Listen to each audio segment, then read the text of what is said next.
32. We're going to hit the back half, 22, to the end of the chapter, which is 32. And we'll finish up that part today. And if you're looking for a working title, Wrestling with God.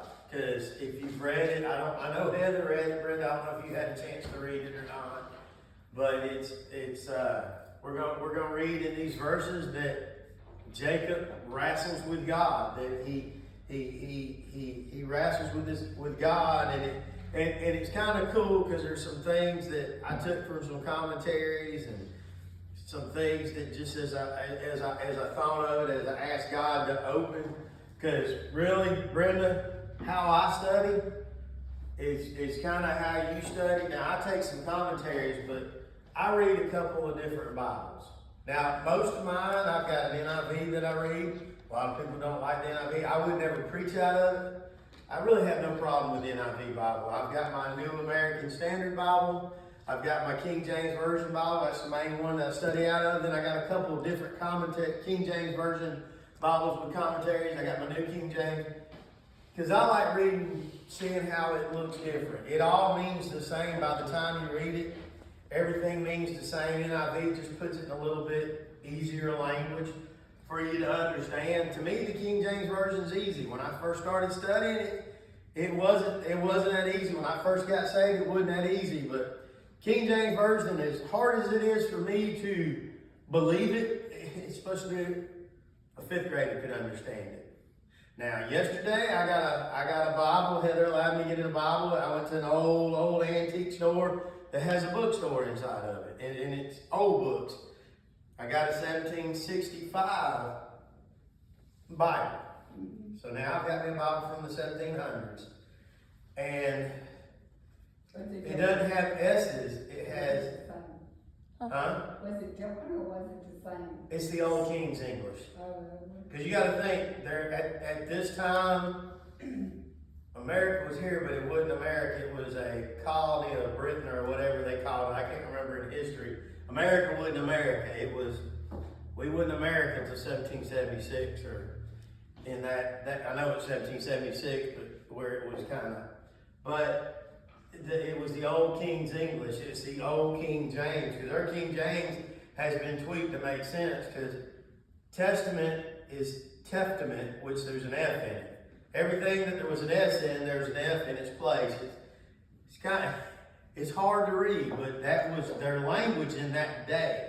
So it's just kind of cool to see that. I'm actually bringing it, not Wednesday, but I'm going to bring it with me next Sunday. I brought it today, but I didn't know Kim was going to be here because he wasn't supposed to. This was their anniversary weekend to kind of go do things, but they kind of did things around here and decided to come to church. Well, maybe I'm trying to compare 3 different Bibles and maybe she don't. Well, now when I do it, I don't compare it. I just read. I read it, see how they say it. It says it the same. It's just like, okay, there's nothing different. I like reading the commentaries that are down on the bottom, like that Life Application Bible. It's got a lot of stuff that helps you. It don't throw a whole lot of huge over-your-head Bible commentary. Mm-hmm. And I know we're going through Revelations, and I know a lot of people won't study Revelations because they say, oh, it's too hard to understand, it's too hard, it's too this. Don't go into it like that. And I'm not saying you are. Go into it with like, God, open this up for me so I can see what you want me to see as I study your word. I'm not going to understand it unless you show me. And go in it with that, God's going to show me what I need to see out of it. And I'm not saying you could be doing that. I'm not saying you're not, but God's going to show me what I need to see when I see it, because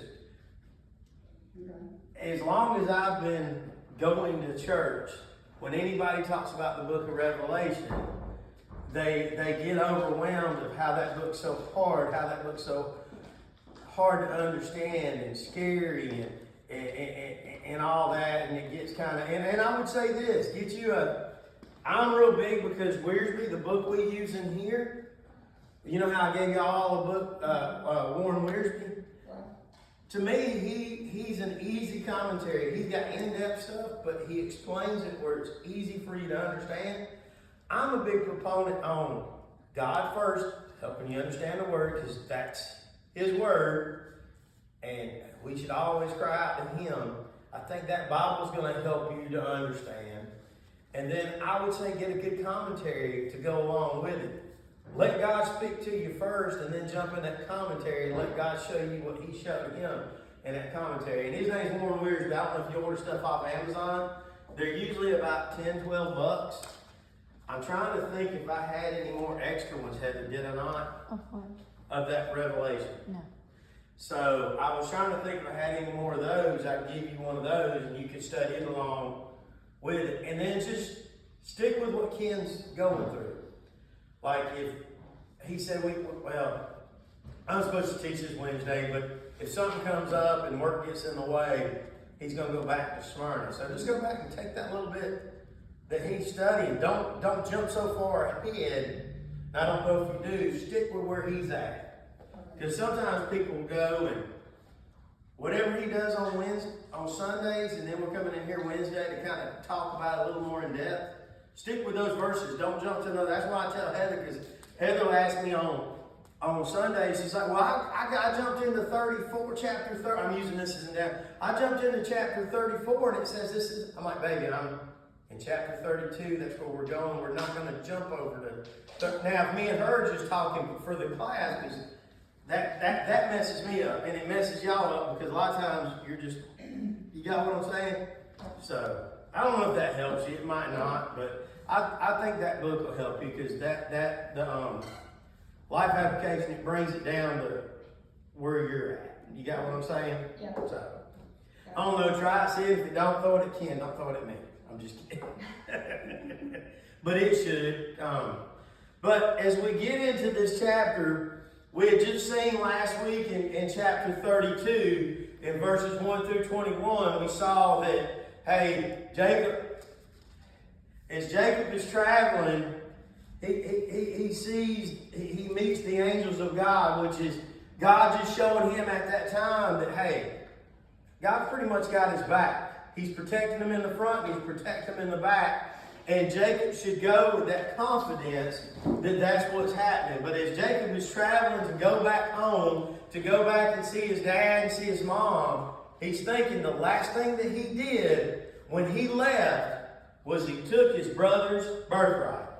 And now, and the last thing that his brother said is, if I ever see him again, I'm going to kill him. So as he comes in, he sends his servant out and he says, hey, Go talk to my brother and tell him that I'm coming. And his servant comes back and says, hey, your brother's coming, and he's bringing 400 men with him. So automatically, Jacob forgets that God said, I'm going to be with you. God had said a couple chapters before that, I will be with you till I'm done with you. And basically when I'm done with you, you'll be coming home. You'll be coming home to heaven. Your job is done. And that's the same thing for any of us in here and any Christian.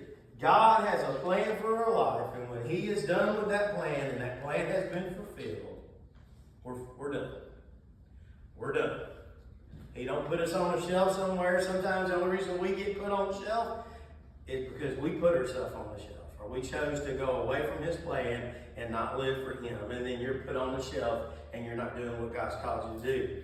So we see that he all of a sudden starts pretty much, I'm going to use my words, he starts freaking out. He gets scared. He forgets what God had said, that God would be in with him. So he devised his plan. He started thinking on his own, kind of like us. When we run into issues in our life, we start, instead of trusting God, we start developing our own plans. I'm not talking about plans that God's given you. I'm talking about we start shooting from the hip what we want to do. So he set up two, it was either 2 or 3, I don't remember. And he had them spread apart. And as they got to Esau, his hope was it would soften the blow. Esau, he'd say, who are you and what is this? Oh, this is from your servant Jacob. These are for you. It would soften him so he might be a little bit more forgiving when he came to Jacob. Then he cried out to God and he said, God, you said you would be with me. And here comes he's assuming here comes my brother Esau. He's coming to kill me. And then we see that he goes home and he goes to the camp and he goes to fall asleep. Verse 22 says this. 22 and 23 says this. And he rose up that night and took his 2 wives and 2 women servants and his 11 sons and passed over the ford of Jabbok. And he took them and sent them over the brook and sent over all that he had, or sent that he had. So Jacob sends his family and everything he owns, and he sends them over. And there's 2 theories here. I thought he sent them for safety. I believe he sent them for safety, but they said he was sending them toward Esau in the hopes of Esau would have mercy on him when he ran into them. He would see the women and the children.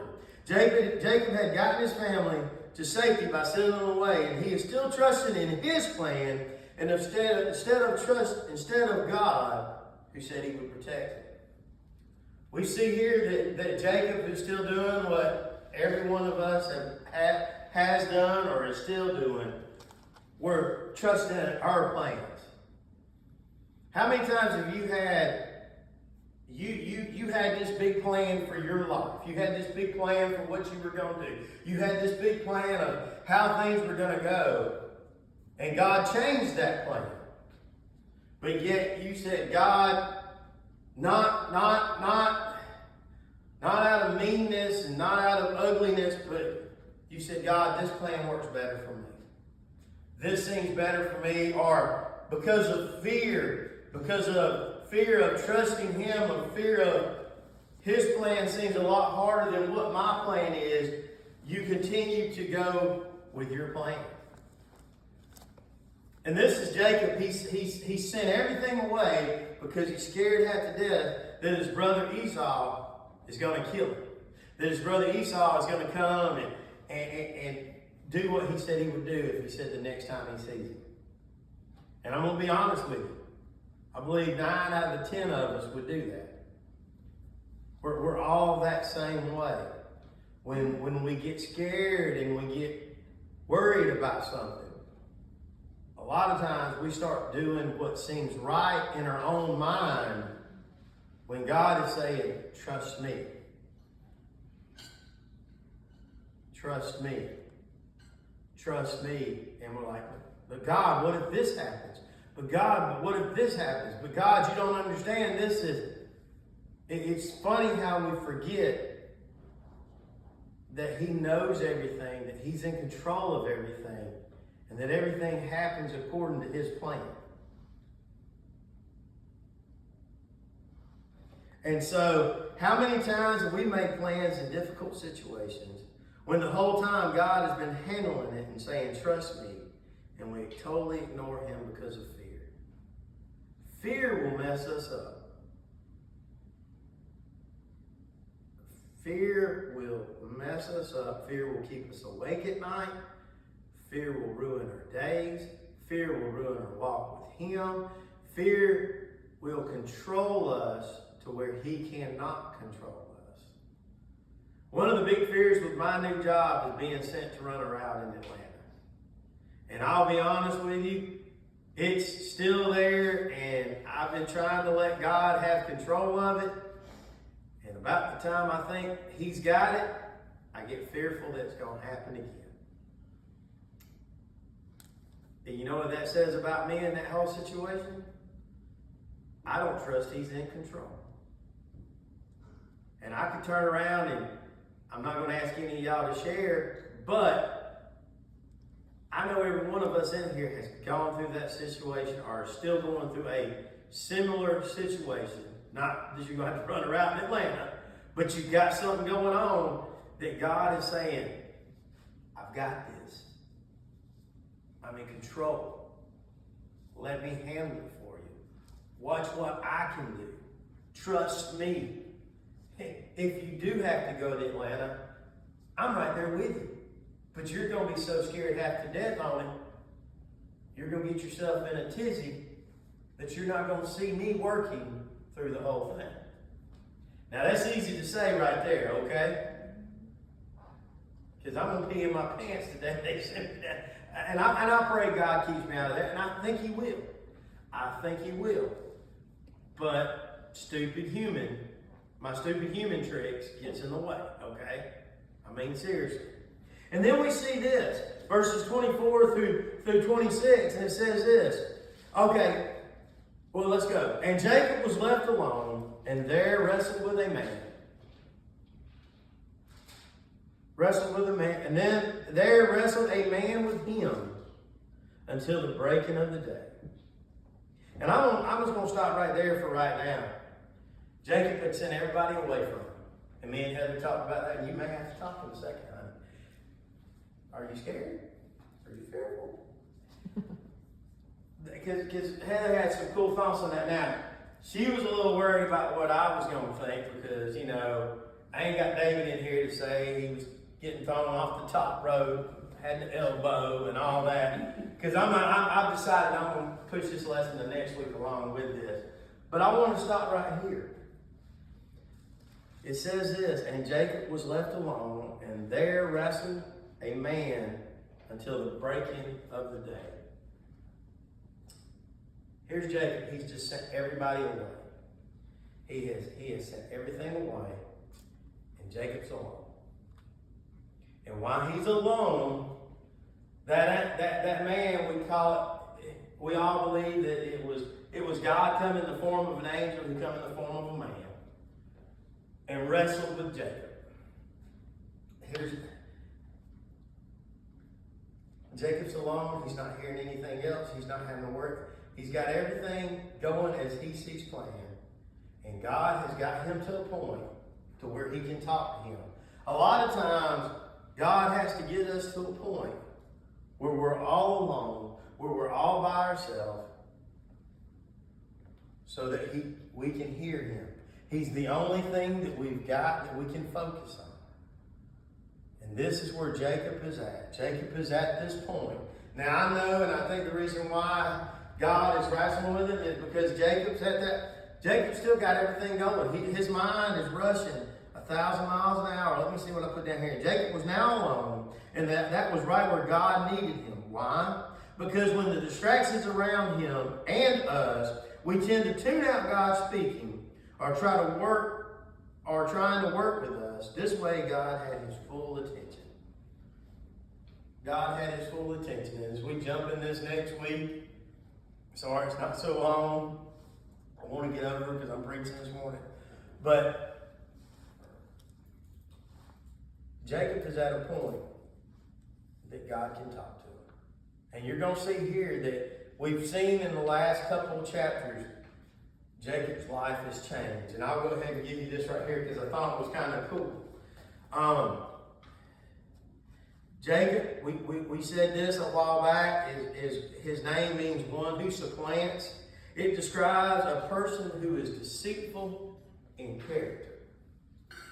After this wrestling match, after this time that he wrestles with God, he's going to hold on to God, and he says, "I'm not going to let go until you bless me."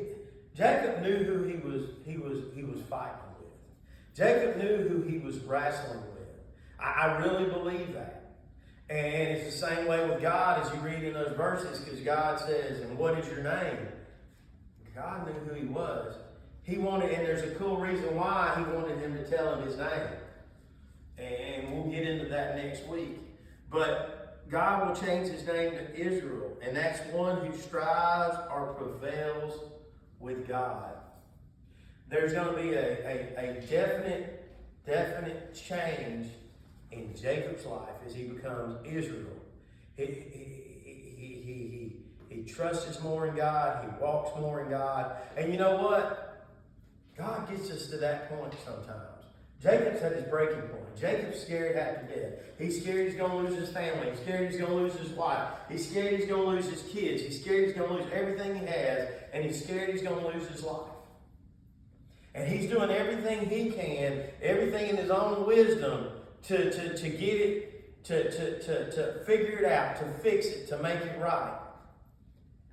And he's going to learn something in this, that God is in control. And we're going to come back and go through these verses next week, because I spent way too much time doing the first part of it, but I felt it was needed. Maybe that was the way God wanted it in those verses. So if you would, go back and read these verses, and soak in on them, and meditate on them, and see yourself in them, because as I always look at God's Word, it's cool to see what God did with these guys and how He changed their lives, but it's also cool how God speaks to you and says, you know what? Sometimes I'm fighting with you and you're fighting with me, and we're in a wrestling match, but I'm trying to get you to see something.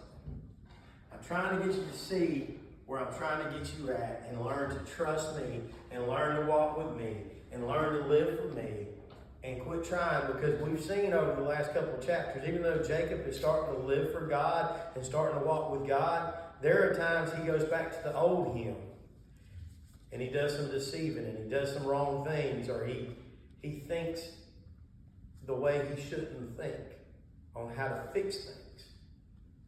May not necessarily be bad, but it wasn't God's plan. And now we'll start to see him changing and being more dedicated to God. So if y'all read those verses again, we'll get into it. We'll get over next door, and I'll get ready, and we'll go from there. Jake, thank you for coming this morning.